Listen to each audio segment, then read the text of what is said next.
Do you have some time to look at questions 1 to 4?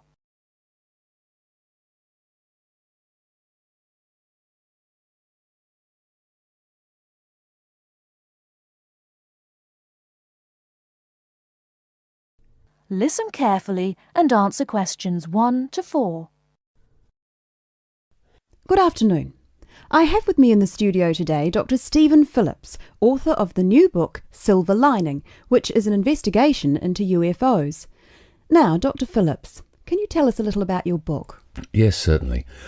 Over the last 12 years, I've become increasingly interested in the subject of UFOs, and this book is a compilation of all the sightings that I've heard about, together with evidence. You see, so many people are convinced that there is life on other planets that I thought I would do some research myself. And what did you find? Are we alone in the universe? You sound skeptical. Well, you'll have to buy the book to find out my personal conclusion, but I can tell you this. There are a lot of sightings in a number of different countries, and the surprising fact that I have found is that despite never having met each other, a great number of these witnesses describe an almost identical object. Now, I realize that television and the media has given us all a mental picture of a UFO, a silver ship with bright lights that moves at very high speed. What interested me was that in all the eyewitness accounts I heard, people gave very precise and detailed descriptions that varied only slightly. Reports from America, Europe, even Asia, all share a significant number of similarities. Interesting. Tell me, have you been able to see any evidence yourself? Well, no. My aim in writing this book was not really to present my own opinion, but to gather all the information available and collate it into a kind of reference guide. Personally, I don't have anything much to add apart from the conclusions that I've drawn from the accounts I've heard. I understand that there is a strong body of opinion that claims there is hard evidence that is being suppressed by the American government. Could you comment on that?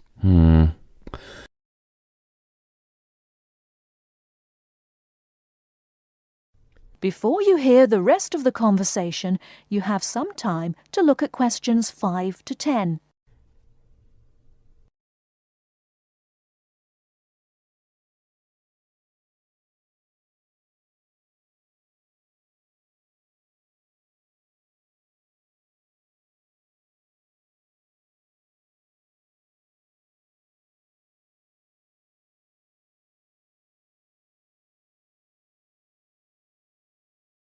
Now listen and answer questions 5 to 10. Personally, I don't have anything much to add apart from the conclusions that I've drawn from the accounts I've heard. I understand that there is a strong body of opinion that claims there is hard evidence that is being suppressed by the American government. Could you comment on that? The second chapter of my book actually talks about a place in America that has often been in the media, Area 51. Area 51? Yes, it's a military base in New Mexico.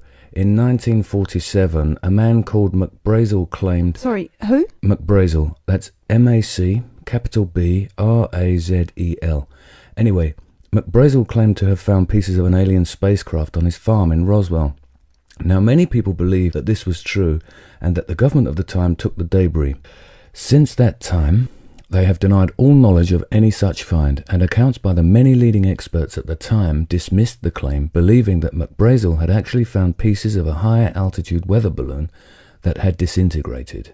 Now, the lack of information combined with the large number of conspiracy theorists means that no useful scientific conclusion can be drawn, but I have found out one or two surprising details. Again, you'll have to buy the book if you want to find out more. Okay. Now, I understand that an overwhelming majority of UFO sightings occurred in America. Do you find that in any way relevant? Well, as I mentioned before, there are a large number of conspiracy theorists, and the popularity of science fiction programs in America could lead you to suspect that these sightings may be nothing more than an overactive imagination. However, I have found that there are a number of other factors that determine UFO sightings. In Northern Europe, the number of reports is very low, whereas in Southern Europe, where there is more open space, less light pollution, and generally clearer skies, the number of sightings increases. Now, when you consider the vast open areas of America, particularly around New Mexico, there is an argument that UFOs are simply easier to see in certain geographical and climatic situations. Well, I've never thought of that. If I could ask you one final question, Dr. Phillips, what about alien abduction?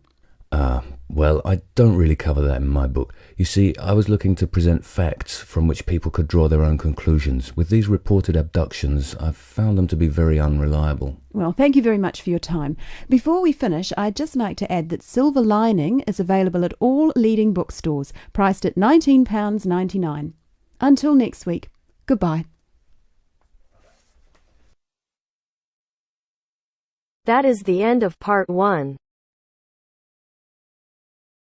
You now have half a minute to check your answers.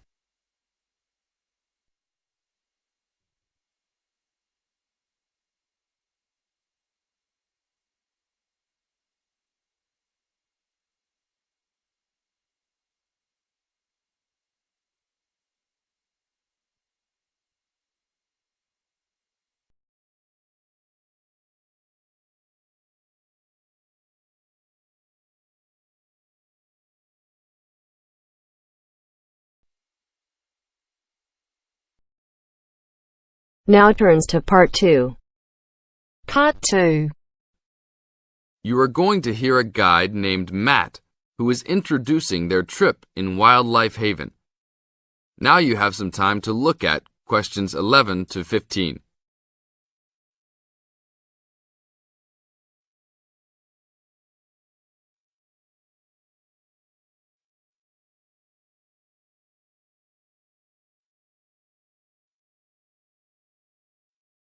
Now listen to the first part of the introduction carefully and answer questions 11 to 15.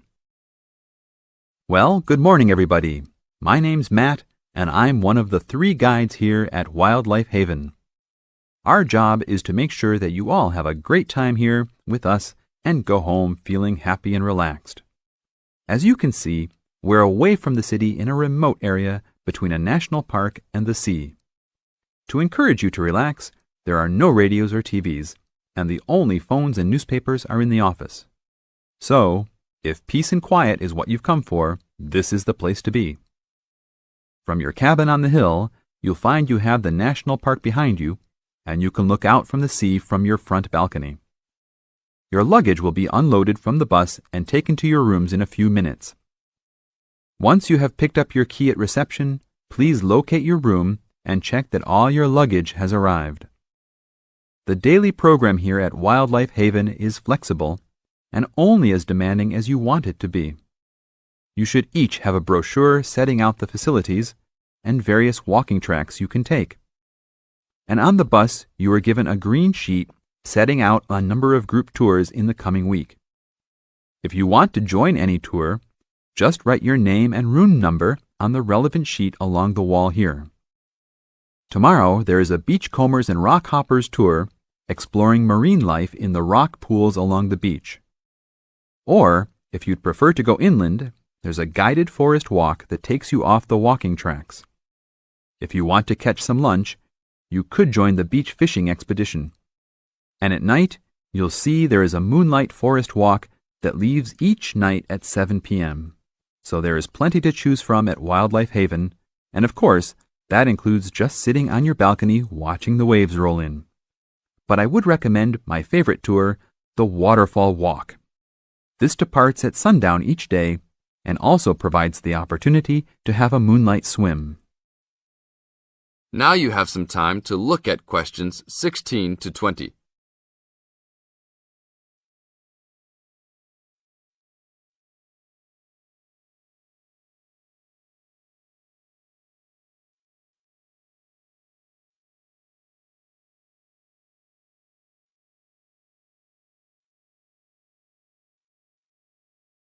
In the second part of the introduction, you are going to get some advice from Matt. Listen carefully and answer questions 16 to 20. You've chosen to visit us in January, which is one of our hotter months. And although you may be tempted to wear a minimum of clothing, you should always take precautions against injury, particularly in the national park. This includes sensible footwear. You'd be surprised how many of our guests ignore this advice and end up being sorry. And socks are a good idea too. And even though you might be under trees a lot of the time, it's a good idea to wear a hat in this hot climate. There's no need to be too concerned about walking in the national park, provided you use common sense. It's true that there are poisonous spiders in the park, but they are really more frightened of you than you are likely to be of them.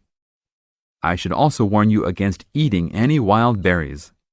Some are edible, but you should avoid them all. We'll provide all the food you can eat. Well, that's about all for now. Dinner is from 6 to 8 p.m. in this building.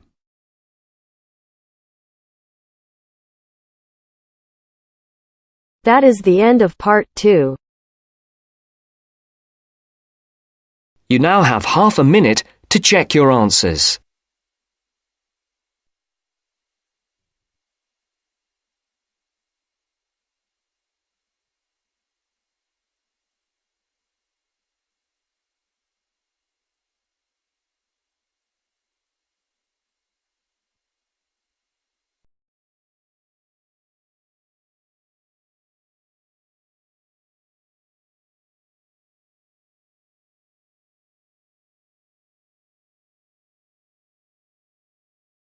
Now turns to part 3. Part 3. You are going to listen to a radio program about buying a house. First, you have some time to look at questions 21 to 25.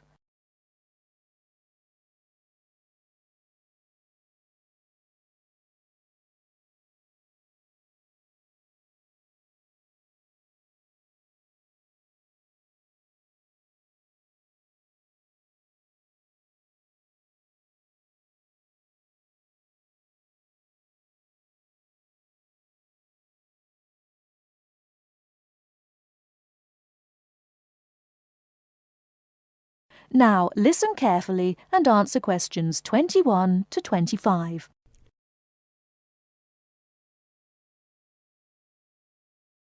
Good afternoon, listeners. Today, I'd like to welcome Edward Fox, who is going to talk to us today about buying a house. Edward.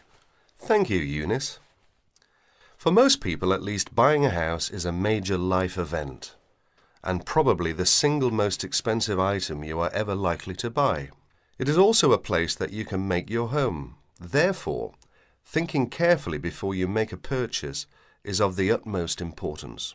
One of the most important things to consider before buying any property is the location, because remember, it is where you plan to spend a large part of your life, or indeed the rest of your life in some circumstances. Therefore, consider the type of life you enjoy leading. Are you a very sociable person who enjoys nightclubs and discos? If so, then you may wish to consider something close to the city, or indeed in a city where it is convenient for all types of nightlife.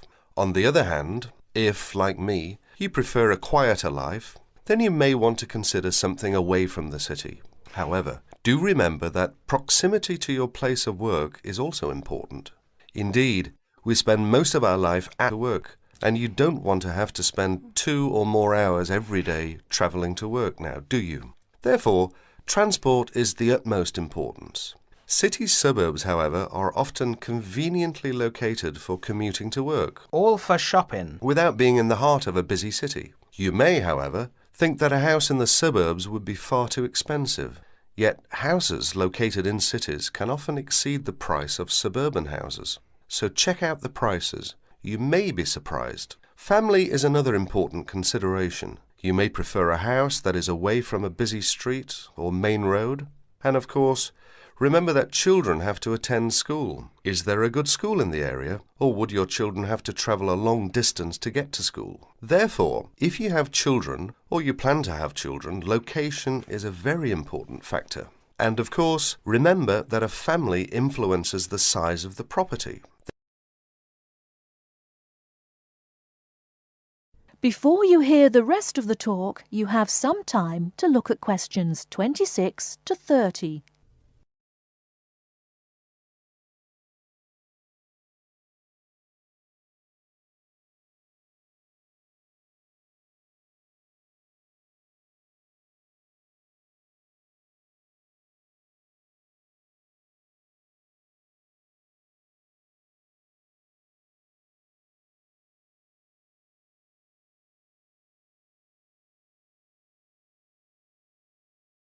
Now listen and answer questions 26 to 30.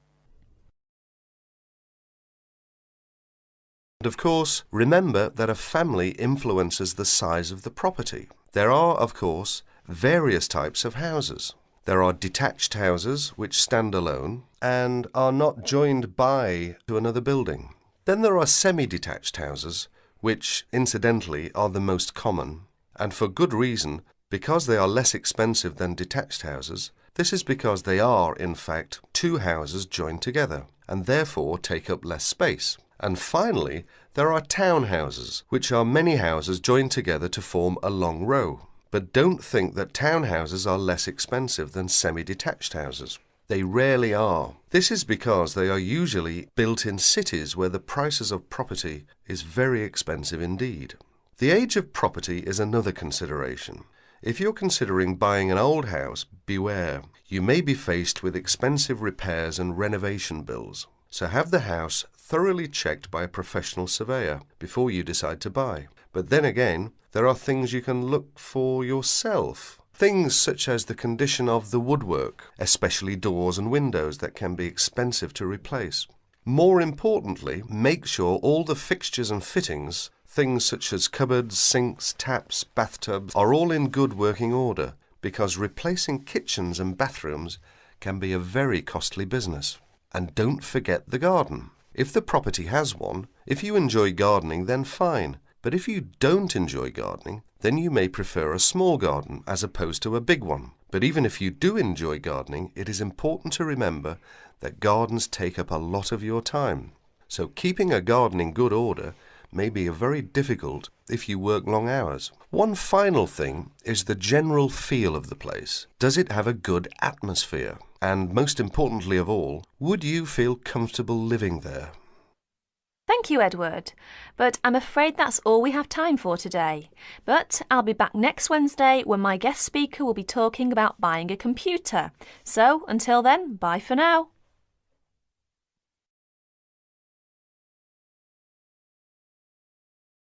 That is the end of part 3. You now have half a minute to check your answers.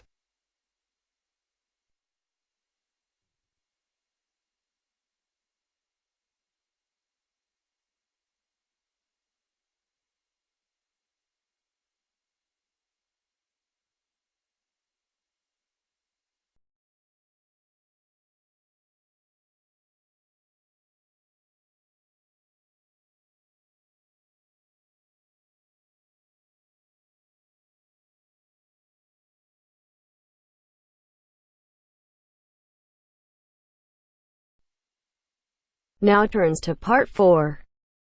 Part 4.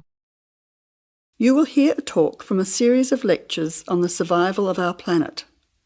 Professor Samson talks about endangered species of flora and fauna. First, you'll have half a minute to look at questions 31 to 40.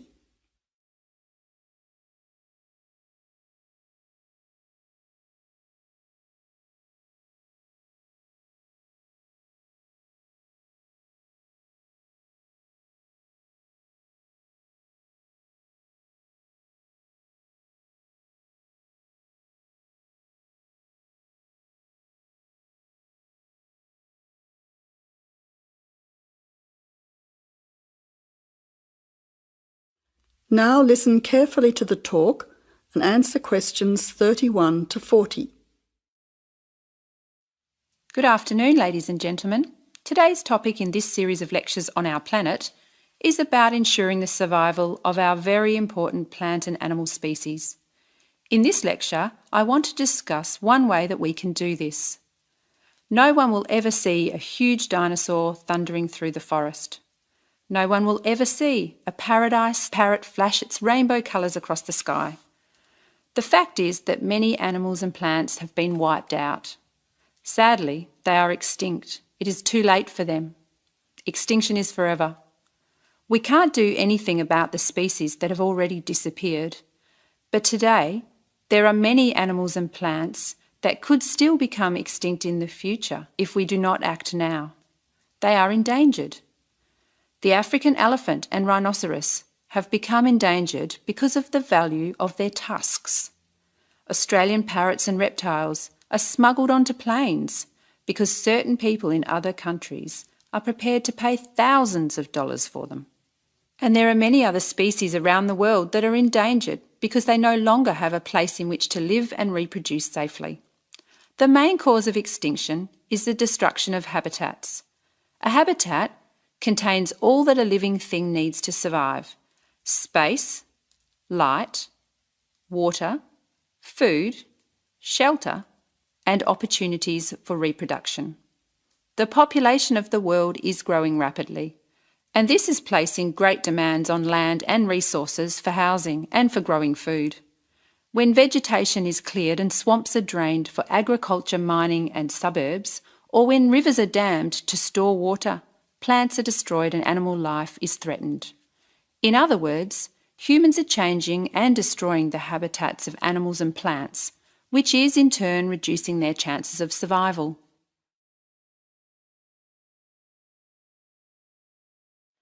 So how can we conserve habitats and help save endangered species? Well, one way is to protect their habitats permanently in national parks or nature reserves. National parks have been created in many countries. They encourage people to enjoy the beauty and diversity of the animals and plants that live there without harming them. By supporting and visiting these parks, people can become more aware of the species that live there and how the parks work to protect them. It is very important that, when visiting a national park, we keep them safe for future generations of plants and animals by obeying a few rules. Firstly, follow the fire regulations. Don't throw cigarettes or build fires, except at certain times of the year in especially allocated areas and facilities. Secondly, remember to leave pets at home. Pets, such as cats or dogs, can hunt birds or other small animals. Some pets might even escape and become a serious threat. Thirdly, place all rubbish in a bin or take it home. Plastic bags or leftover food are dangerous to the animals and harm the environment. Don't pick the flowers or damage the plants. Flowers create the next generation of the plant.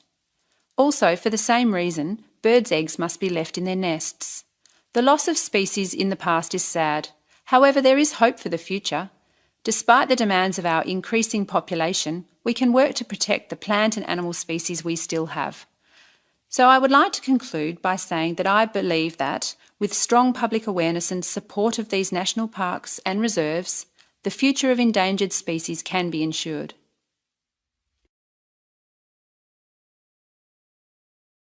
That is the end of part 4. You now have half a minute to check your answers.